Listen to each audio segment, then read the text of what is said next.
All right, here we go. So we're good on that part? All right, let's do this.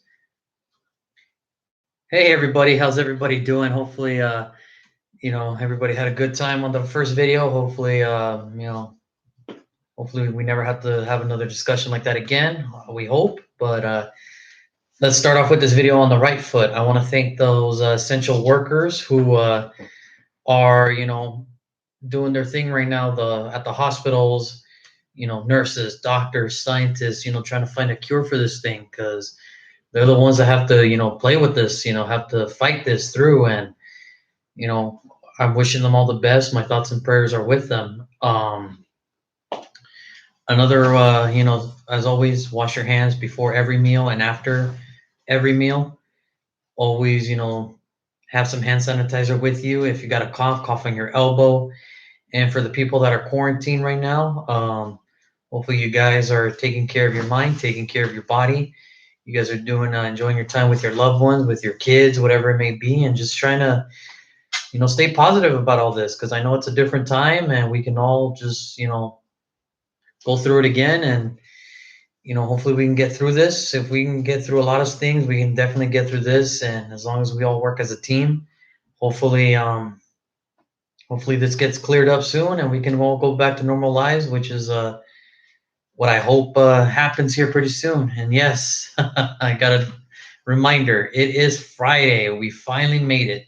Another week, and hopefully, for the people that are working out there, hopefully you guys are just home, safe. Want to enjoy a cold one? Go ahead. Sleep it off. Whatever it is you do to enjoy yourself, just do it, man. Because life's too short. Enjoy every time you got, and just have fun. And that's we're gonna try to do our best to make things positive here and try to distract you from what's going on out there. So let's get this party started. Today, the Green Bay Packers are on the clock. They are a team that was so close to making it to the Super Bowl. Oh, so close, and it didn't happen. But before we get into their season, we do have to talk about their draft class and how they hired a new head coach. Matt Lefeur was the new head coach. He completed his first year. He replaced Mike McCarthy. He is now the head coach of the Cowboys. He took a year off. The Cowboys fired Jason Garrett this year, and they brought in Mike McCarthy. So we'll see how that goes. And now Matt LaFleur is the head coach of the Green Bay Packers. So his first draft class was sort of not a good one. I mean, they had some good players, but they also kind of didn't get the productivity that they thought they were going to get. For example, the first round, Rashawn Gary, the defensive lineman out of Michigan. I it was a shame really, because I never want to see a kid fail. I just didn't see enough where I thought he could. I didn't think there was enough, and I thought for sure there was going to be teams that didn't like him, but they like him. Green Bay liked him enough that they took him with the 12th pick in the draft, and 21 tackles, 2 sacks, and one forced fumble recovery. Not exactly what they thought. And he's now playing defensive end linebacker in this 3-4 system, which I thought it wasn't a good fit for him. I thought, if he's going to play anywhere, defensive tackle's the way to go, but they see him as a defensive end or linebacker, and we'll see how it goes. And hopefully, hopefully he gets a better jump in year 2 than he did year 1. It's just from injuries to it happens, and we'll see what happens. However, their second first round pick, because remember, they made a trade with New Orleans and they got this pick from New Orleans, Darnell Savage Jr., the safety out of Maryland. 55 tackles, 2 forced fumbles, 2 interceptions, and 5 pass deflections. So they got a little bit better. They got a better outcome with their second first round pick. Again, we'll see what his year 2 jumps out, but it looks like a promising start for the young safety, and I think he's only going to get better from here. He was one of the better safeties coming out of last year's draft, and I think he's only going to get better, especially with that new defensive scheme that the Green Bay Packers have brought in. So I think he's going to get better. Second round pick. They founded their starting guard, and he can play center as well. Elton Jenkins, the guard center out of Mississippi State. I thought that was a good pickup. He wasn't. He was regarded as the fifth best guard at that time, and we didn't know where he was going to go, but he ended up in Green Bay. It was a good fit for him because he played alongside David Bakhtiari, and that's always a good start for your career when you get to play alongside a top five left tackle in the NFL, and it's a good start. So I think he will improve as the game will get slower for him, and he will get better as time goes on. So I thought that was a great pickup. Third round, Jay Sternberger, the tight end out of Texas A&M. He did not play one game. He was on injured reserve and he didn't get activated until the end of the year, but he was still a healthy scratch. And during the playoffs, 3 receptions, 15 yards, 1 touchdown. So tight ends to me are kind of the hardest to figure out in the NFL because during the combine, they have amazing athletic ability. Like, man, he ran this. Can you imagine how he's going to look in our offense? And then they get there and it'll work out. And it happens, you think, more often than that. But I think tight ends, not only are they the hardest to evaluate during a draft process, they're also the ones that take a little bit more time to develop than some other positions. I think between tight ends, cornerbacks, they're the hardest to transition into the NFL because the competition's different. You might have been the best tight end in your conference, but now you're going to have to help double chip a player like Chandler Jones, double team a player like Khalil Mack, who are all pros, and you haven't seen that in college. So I think that's why it takes a little bit of time. That's why there's more success in drafting a tight end in the later rounds than it is the first. Eric Ebron was one of the first. I remember him being drafted. OJ Howard being another one, and now they're both. Well, OJ Howard is on the Buccaneers still, but there was reports today about him being traded out of Tampa Bay, which would kind of be a shame because now they have Tom Brady coming in, and maybe he loves throwing the tight ends as a safety net, but now they're thinking about shopping him, which is kind of a shame. And Eric Ebron, he's now in Pittsburgh. This is his third team in his 6-year career. T.J. Hawkinson, Noah Fant were another first rounders last year. T.J. Hawkinson was kind of picking it up at the end, but Noah Fant, same deal, picking it up at the end. It's just tight ends are hard to evaluate in any draft, so that's why you don't really see tight ends being drafted in the first. You always see them second, third, fifth, or sometimes they're just undrafted, and it happens. So again, this case with Sternberger, with the tight end from Texas A&M, he got injured, and he only had 3 receptions, 1 touchdown for 15 yards. He probably will get more playing time now that Jimmy Graham did leave Green Bay, and now he's in Chicago. So we'll see where that goes. They didn't have a fourth rounder, but they did get into the fifth round. Kingsley Kiki, the defensive end, again, they stationed the wagons and stayed at Texas A&M at College Station for the people that like a good pun. But he didn't play a game. He didn't play a game. No tackles. Nothing. Not one game, and it happens.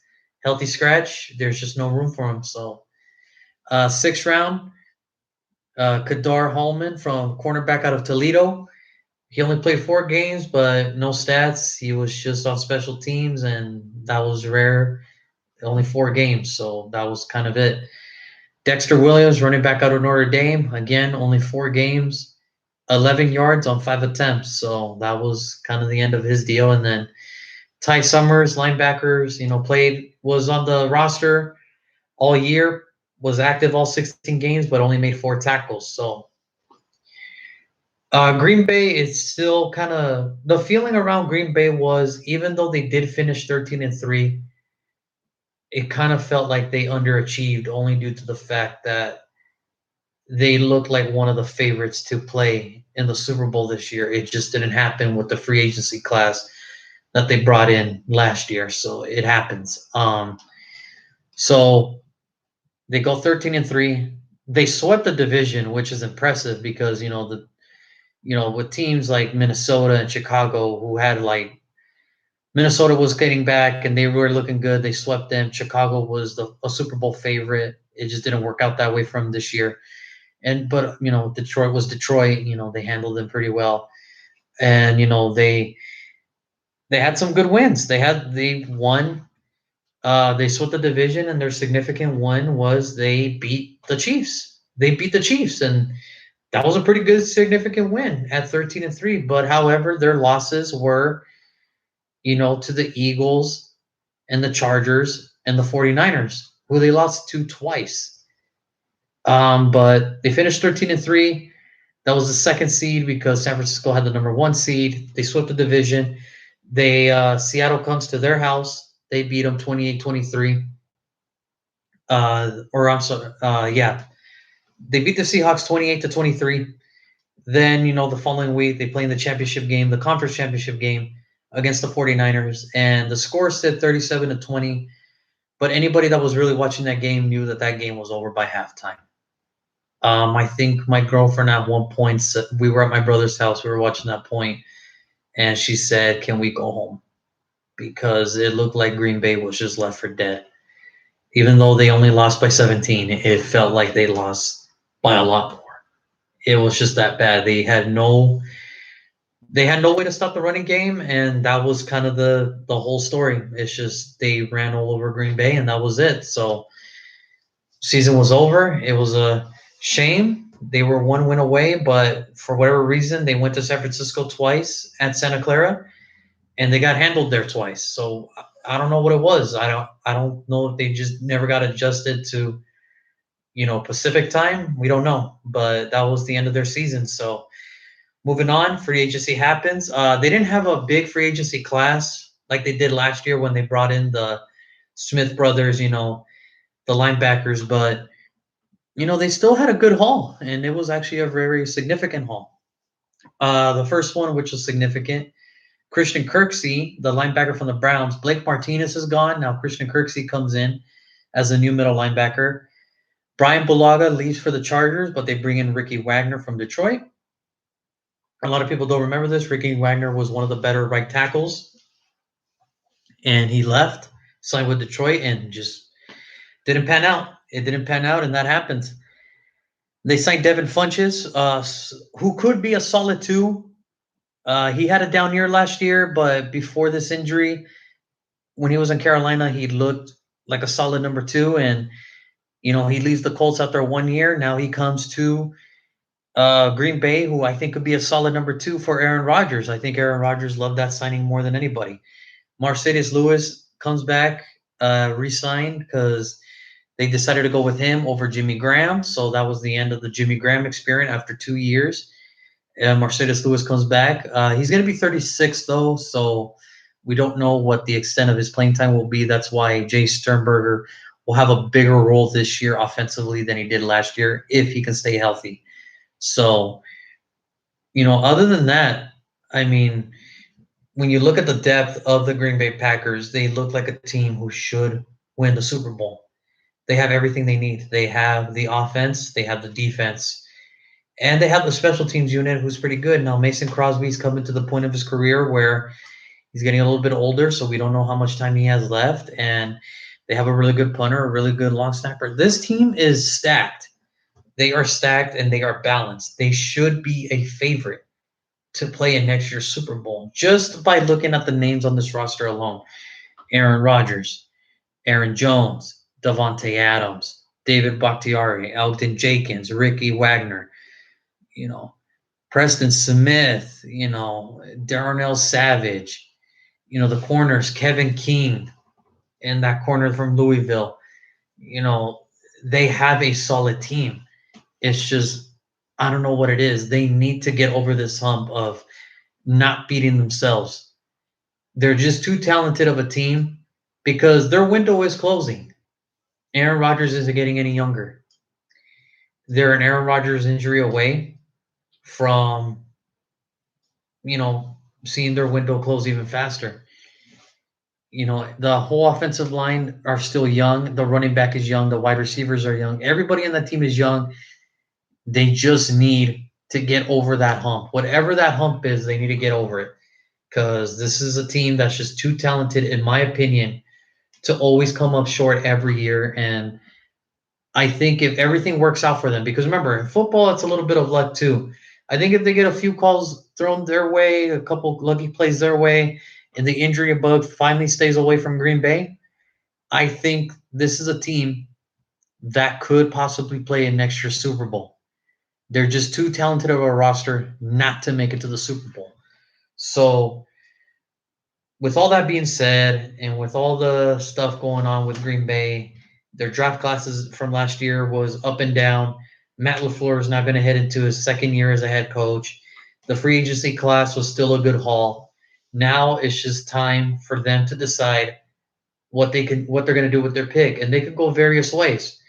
Green Bay has an option to do whatever it is they want to do. They could trade down and get more picks down the road, or they could stay there, make their pick, and be happy with what they got. This is a deep draft class. So, with all that being said, it is now time for my prediction on who I believe the Green Bay Packers are going to select in this year's draft class. Oof, I love that sound. And to think, next week we'll be at the ends of rounds 2 and 3 by this time next week. Before I get into this pick, tomorrow the 49ers are on the clock, and I actually do have a special guest, my good buddy George Martinez, all the way from Compton, California. He will be joining us tomorrow to talk about his 49ers and the good things they did. And unfortunately, we will have to talk about how they were 10 minutes away from winning the Super Bowl. But we're gonna get more into that tomorrow. Sunday, I'm still trying to get a guest for the Chiefs. Hopefully it pulls through. If not, then it's just gonna be a video like this. It'll be the last one. Monday, I'll review my original, picks, and then I will do a new mock draft. My only mock draft I'm gonna do, and then Thursday's a draft, and hopefully everybody can join in. I'll be at my brother's house, and hopefully we all join in and have fun with it because this is what it's all about. It's all about the excitement, the drama, and the shocking picks that we cannot wait. So here we go with the 30th pick in the 2020 NFL Draft. The Green Bay Packers select Henry Ruggs, wide receiver out of Alabama. This could go either way. As I mentioned earlier, they can go defense again or they can go offense, but I think they've already spent enough picks on defense that they're probably going to want to have to shore up that offense just a little bit. And Henry Ruggs being there at 30 would be a God gift sent to them. Here, his intangibles: 5'11, 188 pounds, 30.5-inch arm length, 10-inch hand size. He ran the fastest 40 out of all the wide receivers in 4.27. Vertical 42 inches and 11 feet broad jump. So his strengths are that he's really fast. He is a really fast dude who can step in. The wide receivers that Green Bay have: Davante Adams, Devin Funches re-signed, Alan Lazard, MBS, Scantling. These guys are good, but if you can add a Henry Ruggs to your arsenal, you're only going to get better. And he doesn't have to start right away. He could start at the slot. You can have him as your kick returner. He's got the speed to do whatever it is you want, and Matt LaFleur would have a ball if this guy is there at number 30. So 2017, his freshman year, 12 receptions, 229 yards, and 6 touchdowns. He was just faster than everybody at that point. To go along with 8 punt returns for 46 yards and 13 kickoff returns for 239 yards. So you can put him on special teams. You can add him as a kick returner, punt returner. You can use him any way you want. He's just that good of a weapon to have as a wide receiver. 2018, 46 receptions, 741 yards, 11 touchdowns. No special teams attributes that year. 2019, 40 receptions, 746 yards, and 7 TDs. Michael Pitts. No way Ruggs would be available that late. I understand what you're saying. He's a special talent. However, I just think with the way this draft was shaped up, unfortunately for him this year, the wide receiver group is deep. It's just a lot of teams don't have a need for wide receiver. At this point, you're just picking for best player available. And if Henry Ruggs is there at 30, I do not see why Green Bay will pass on Henry Ruggs when you could put him in the slot and everything. But thank you, Michael, for the question. I appreciate it. And this dude, Michael Pitts, he's a good dude, all the way from Alabama. Um, we are planning a game together when my Hurricanes are going to show him what real college football is all about when we go to play Alabama, and we're going to go through the game. So if you guys, hopefully this gets big, we'll do something there too, and hopefully everything works out for the best. So thanks, Michael, for the question, and I hope to see you soon, bud. 2019, 40 receptions, 746 yards, 7 touchdowns. He also did 2 rushing attempts for 75 yards and 1 touchdown, and 12 returns for kickoffs for 286 yards. As I said, he is the perfect weapon for anybody that needs a speed wide receiver on the slot. He could become a starter eventually down the road, but I think if he lands with Green Bay, he will end up being in the slot or the fourth option and just be a special teams guy and only be called upon in situational passing situations. So, hopefully, he's in that range, between mid to late first round pick. He's going to be in that range. Now, there was reports earlier that the Jets, I don't know if this is a smokescreen or not, the Jets have dialed in between Jerry Jeudy and Henry Ruggs. So if it plays out the way it does play out and they're still there, one of those two guys are going to get picked up. At that point, it's it's a free fall, and I'll explain more of that on Monday when I do my final mock draft. So as I mentioned, do we have a question or no? Yeah, what's the question? Uh, would you think they would go for Hertz if they are still thinking for the future? Who was this? Michael Madrigal. Michael Madrigal. I don't. I think quarterback is in play, but I don't think Jalen Hurts is the quarterback that they want to go with. I think what they want is another Aaron Rodgers type. Now, I'm not saying that the skill set's the same. Like, oh, he's going to be one of the best quarterbacks. I think what it is they want a similar play, like a style play. So I'm thinking if they were going to go quarterback, I'm thinking Jordan Love, Jake Fromm, or Jacob Eason, the quarterback out of Washington. I don't think Jalen Hurts is going to be in the radar of Green Bay of what type of offense they want to run. Jalen Hurts is a great quarterback. It's just I don't know where he particularly will go in this draft. It's going to be interesting to see what decision will be made when he finally does get picked because he is going to get drafted. It's just we don't know where.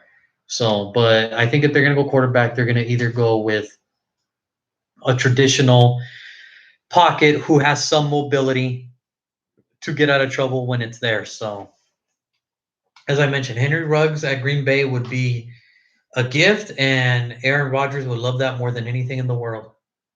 Because Aaron Rodgers is one of those dudes.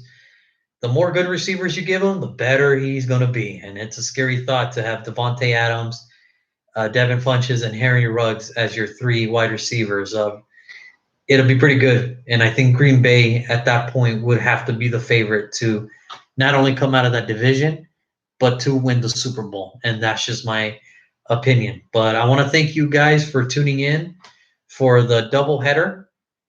For the first video and the second video. The videos will be uploaded shortly tomorrow. As I mentioned, the 49ers are on the clock as of right now. My buddy George is going to be tuning in tomorrow. He's going to be our guest tomorrow, and can't wait to talk about it. 2 more videos, guys, and then that's it. It's draft week. Hopefully, everybody's getting excited as much as I am. And I just heard word today Las Vegas Raider gear is going to be coming out soon. So happy birthday to me. But hopefully you guys tune in tomorrow for the 49ers, and I'll see you guys there. Do we have any more questions on the thing? Or are we good? Okay. All right. Take care, guys. Have a good night.